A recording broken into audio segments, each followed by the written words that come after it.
kulanti waxaan wanaagsan daawadayaal ku soo dhawaada barnaamijka xulashada wararka ee telefishinka S24 stuudiyosi gudaha magaalada Muqdisho. Qodobada caawa xulashada wararka telefishinka S24 aad ku daawan doontaan waxaa qayb ka noqon doona Ra'iisul Wasaaraha Xukuumadda Federaalka ee Soomaaliya Xamse Cabdi Barre ayaa tilmaamay in dalkan aan loogu baahnayn doorashooyinkii xilligii hore ee ka dhici jiray gudaha dalka.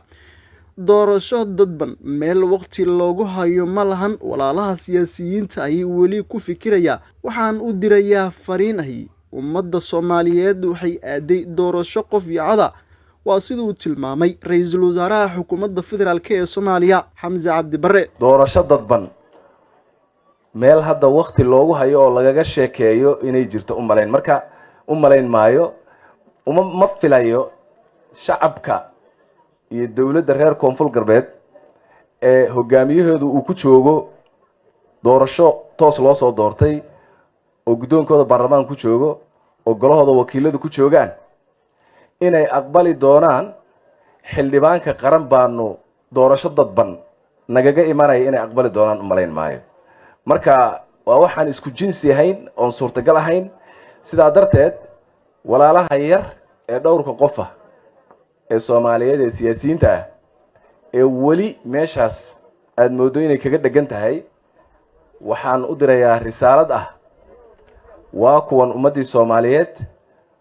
doorashadii qof iyo codka ay galeen madaxdoodu ku soo baxday isku doortay ku faraxsan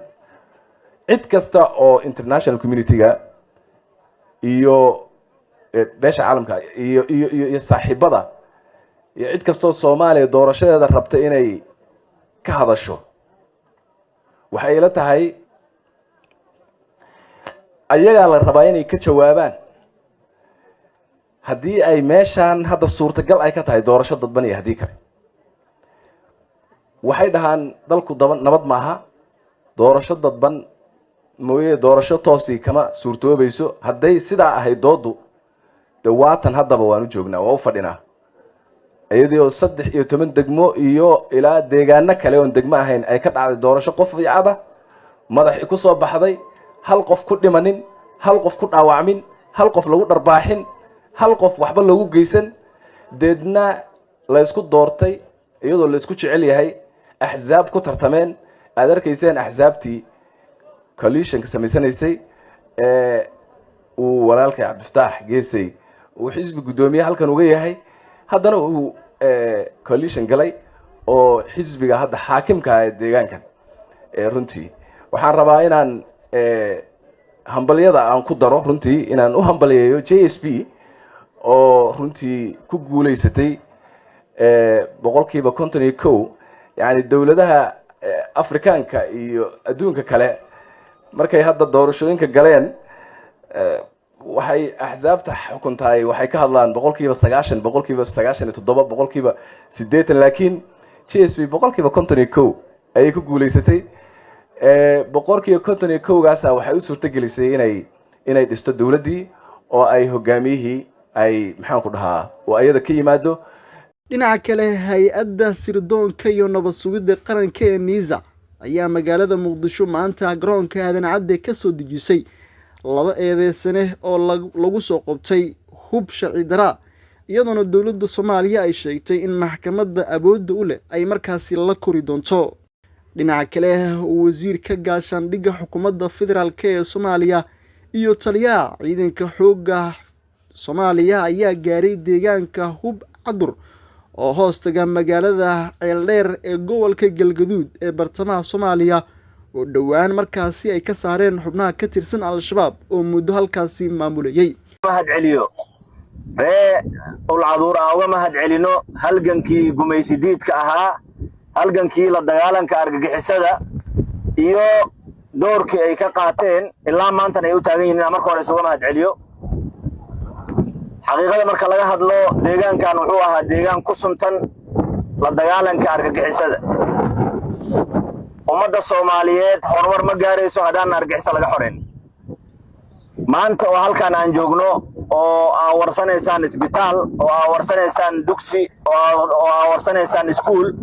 shalay argagixisada markay joogto xitaa laguma dhiiran karin. daawadayaal weli barnaamijka xulashada wararka telefishinka caalamiga S24 idinkaga imaanaya gudaha magaalada Muqdisho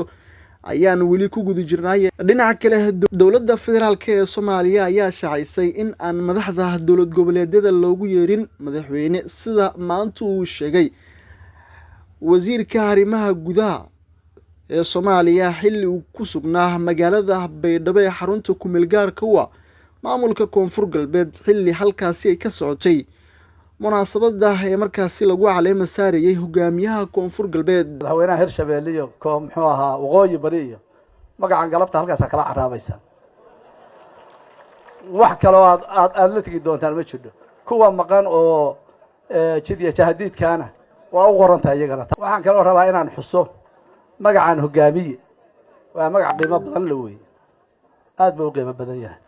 qofka marka la amaanayo oo lagu amaanayo qiimo dhexyaalnimo waa hogaamiye la yiraahdaa. marka magacan dastuurkay ku taalaa hadii saaka aadan lagu bilaabay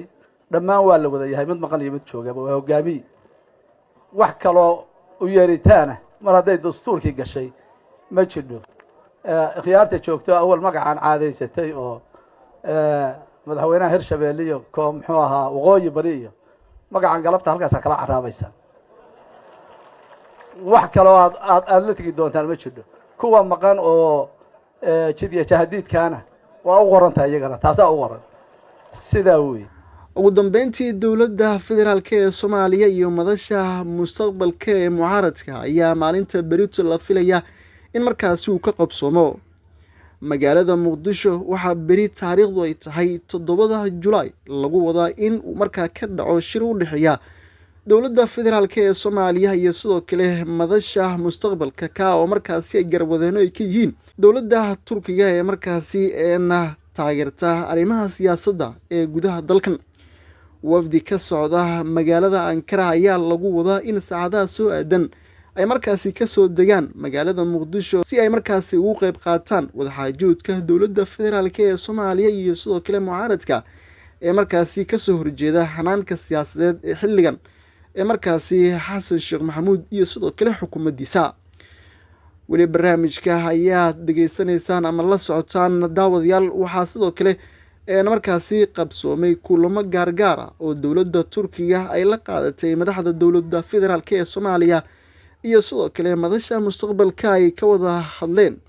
in markaasi dalka doorasho qof iyo cod ah uu aado xaaladda siyaasadeed ee dalkana in markaasi la dejiyo iyadoo markaasi dowladda Turkiga ay miiska ay saartay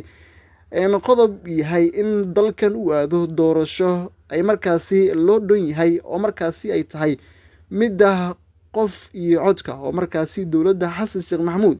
ay sanadahan markaasi ay ku dhawaaqday. waanaga inta daawadayaal barnaamijka xulashada wararka ee telefishinka caalamiga S24 oo idinkaga imaanayay stuudiisi gudaha magaalada Muqdisho. Tabakal ayaa soo saaray anigoo Jamal Juwa ayaa halkan ka soo jeedinayay barnaamijkan mid taalayn aan ku kulmi doono saaxiibayaal daawadayaal nabadgelyo.